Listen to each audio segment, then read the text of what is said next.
Carmen Van Huss was born on October 9, 1973, in Indianapolis, Indiana. She was raised there with her parents and two younger brothers, but when Carmen was still young, her parents chose to separate. Despite that, she remained very close to her father and spent lots of time with him. From a young age, Carmen enjoyed drawing and had a strong affection for animals. Her parents said she couldn't walk by a stray cat without taking it home. At one point, she even thought about becoming a veterinarian. But later on, she changed her plans and chose to pursue her love for art instead. After completing high school, she went on to study fine arts at Indiana University. To support herself, she got a job at Pizza Hut. She didn't want to depend on her parents financially, especially since they already had plenty to handle with her younger brothers. Carmen was in a relationship then, and in October 1992, she and her boyfriend decided to rent their first apartment together. They moved into a complex near her workplace, and Carmen stayed committed to working toward her degree and building a future in the arts. On March 22, 1993, 19-year-old Carmen went with her dad and brother to visit her sick grandmother in the hospital. She then drove them both back home, and her father suggested that she spend the night at their house. It was already late, and her apartment complex was on the opposite side of town. Concerned for her safety, he felt it would be safer if she stayed. But Carmen said she needed to do her laundry so her uniform would be ready for her shift at the pizzeria the following day. So she said goodbye to her family and returned home. 2 days later, Carmen's friend came by her workplace, hoping to ask her for help getting a job there. But to her surprise, Carmen wasn't there. After speaking with the manager, she found out that Carmen had not shown up for her shift the previous day. The manager had tried calling her multiple times, but never received any reply. So he assumed Carmen had decided to quit without saying anything and didn't think too much of it. But her friend thought this was odd. She knew Carmen was a dependable person and had never said anything about wanting to leave her job. She mentioned this to the manager and asked whether they had any emergency contacts for her family in their records. When Carmen was hired, she had listed her father's phone number, so the manager called him.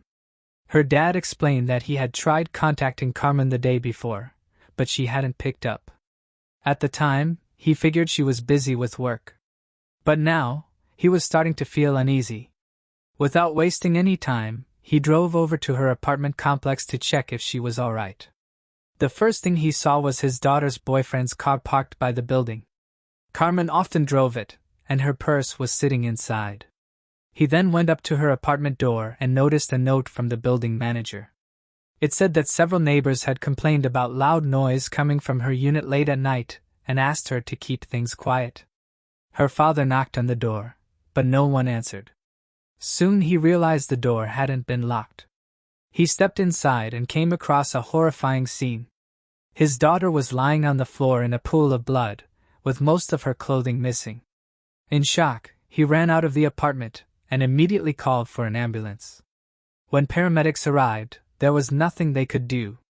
Carmen had already passed away. It didn't take long for them to recognize that this wasn't just a tragic situation. It was a homicide, so they quickly notified the police.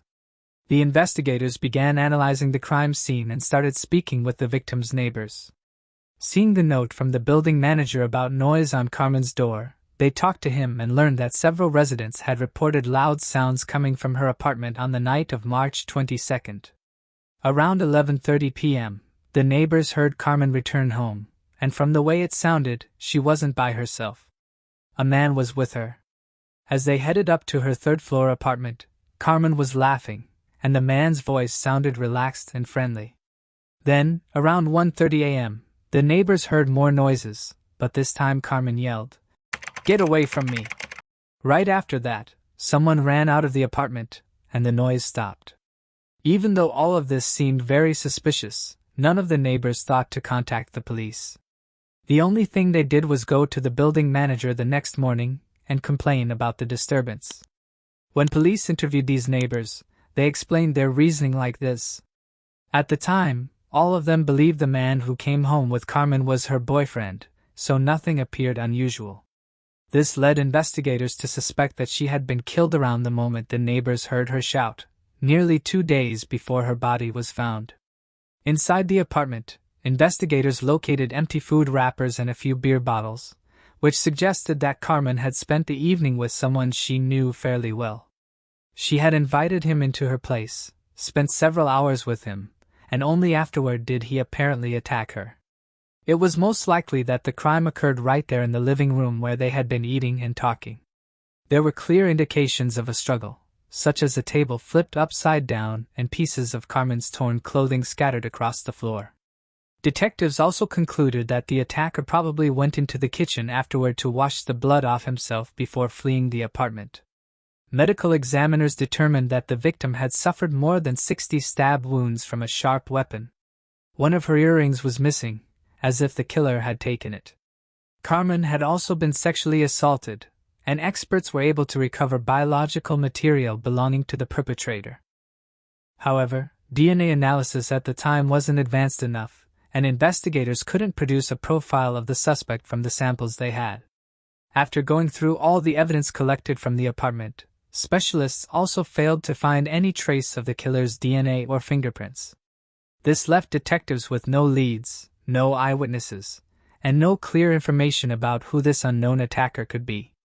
It's also important to note that nothing valuable was taken from the apartment, leading investigators to rule out robbery as a motive.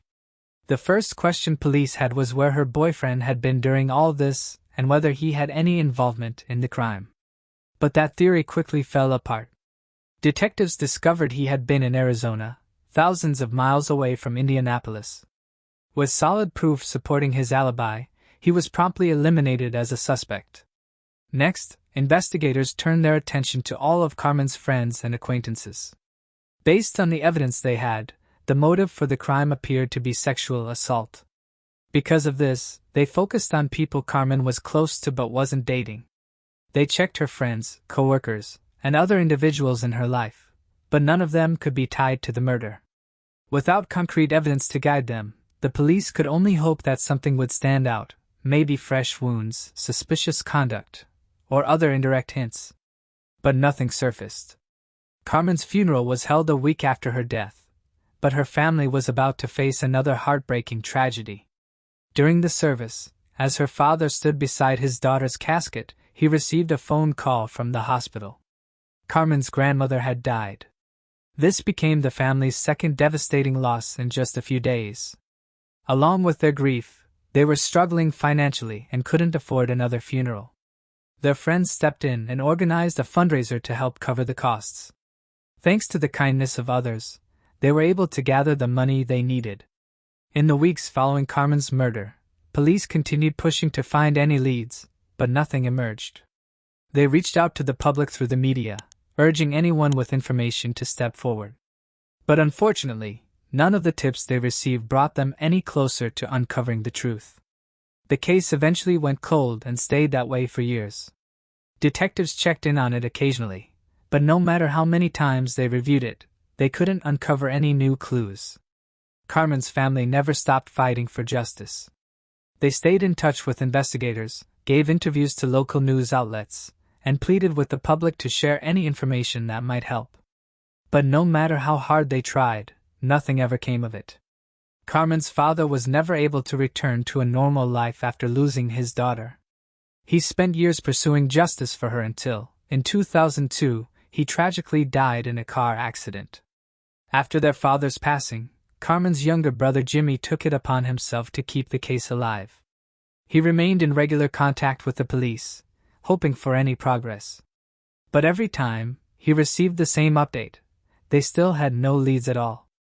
This continued for over a decade, with investigators running into dead end after dead end, never moving any closer to identifying the killer. In 2013, Detective William Carter became interested in the case. Although Carter wasn't part of the homicide division and usually handled different kinds of crimes, he had a special interest in cold cases. In fact, he had even managed to solve one previously, entirely during his own free time. Carter contacted Carmen's family and began reviewing the investigation. Since he could only work on it outside of his normal duties, the process stretched out for months. The first thing Carter did was request a new analysis of the evidence from Carmen's apartment, focusing on detecting any foreign DNA. Forensic specialists re-examined several items from a trash bag and managed to extract some genetic material. But there was an issue. The sample was only partial, so they couldn't determine who it belonged to. The only thing they could confirm was that the DNA was from a male. Then, in 2015, Carter pushed for a DNA analysis of the biological samples taken from Carmen's body. He hoped modern forensic techniques would finally provide a clear profile of the killer and push the case forward. But the lab results produced a shocking twist. The DNA from the body belonged to a woman. Carter immediately knew something wasn't right. After looking deeper, he discovered the lab had made a major error. They had mixed up Carmen's DNA with samples from a suspect in another case. He requested a new test, but this time the lab refused, saying they didn't have the funding, even though the mistake was theirs. To make the situation even worse, the police department had already paid the lab $1,600 for the flawed analysis, and there was no chance of getting that money refunded. The department refused to pay for new testing, but Carter wasn't willing to stop. He was certain that re-examining the evidence could finally bring justice for Carmen. Determined, he made a bold move. He launched a crowdfunding campaign, asking the public for assistance. To show his own dedication, Carter even contributed some of the money himself. To his surprise, the response was overwhelming. Within just 7 hours, he had exceeded the fundraising goal.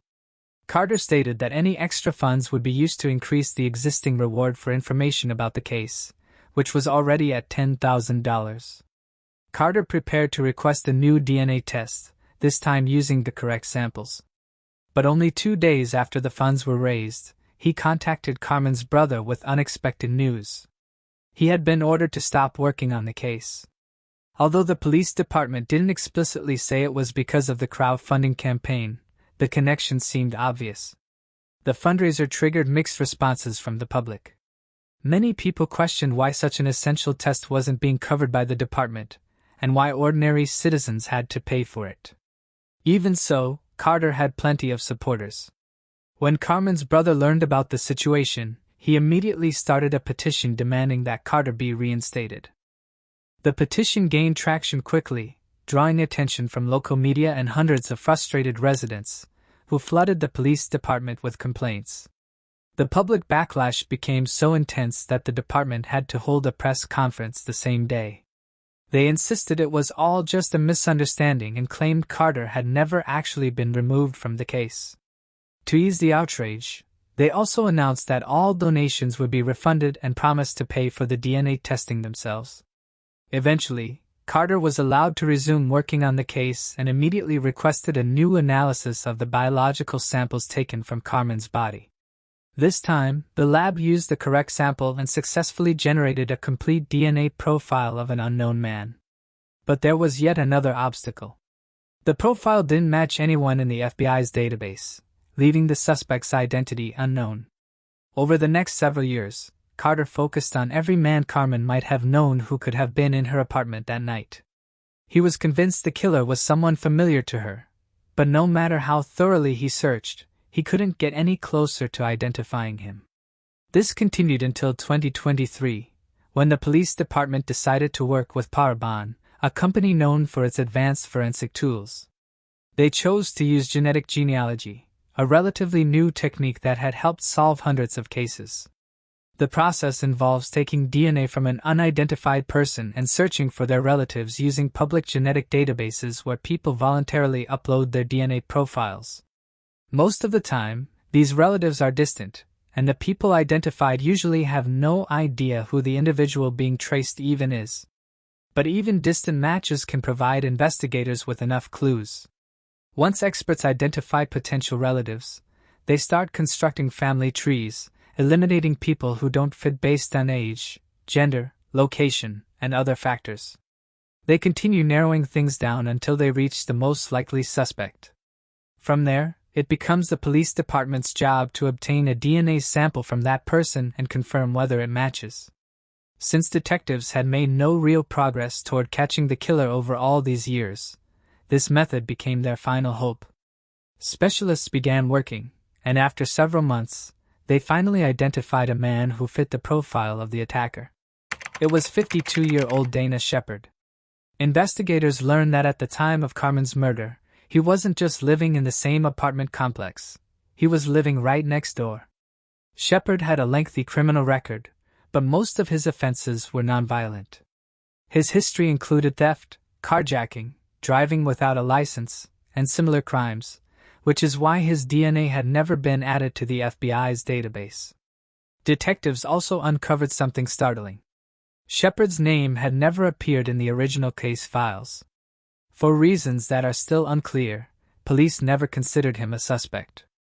Perhaps they had believed from the beginning that the killer had run away from the scene, since neighbors reported hearing footsteps rushing down the stairs, so they never entertained the idea that the murderer might have been living only a few steps away from Carmen's apartment the whole time. By the time the DNA results came in, Shepard was living in Missouri, working as a custodian at a university. Detectives swiftly obtained a warrant to collect a direct DNA sample from him and traveled to the state. When they arrived at his residence with the warrant, Shepard began shaking visibly, but he cooperated and provided his sample. The sample was hurried back to the lab, and the results came back as a perfect match. In September 2024, Dana Shepard was taken into custody and extradited to Indiana to finally face charges. Despite the match, Shepard denied any involvement in the crime. The case has been forwarded to the courts. At this point, the trial has not yet begun, but the prosecution believes they have a strong case to secure a conviction. According to the prosecutor's account, Carmen was fairly familiar with Shepard. That night, he allegedly came to her apartment for dinner and drinks. Based on neighbors' statements, at some point Shepard started making unwanted advances, and when Carmen resisted, he attacked her with a knife.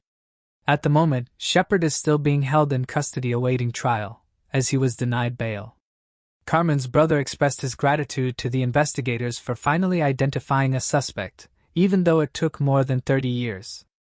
Now, he and the rest of Carmen's family are preparing for the difficult process ahead as the trial moves forward, something that could continue for years. One thing is clear: if Shepard is convicted, he could face up to 105 years in prison. It is possible the prosecution is holding back additional evidence linking Shepard to the crime.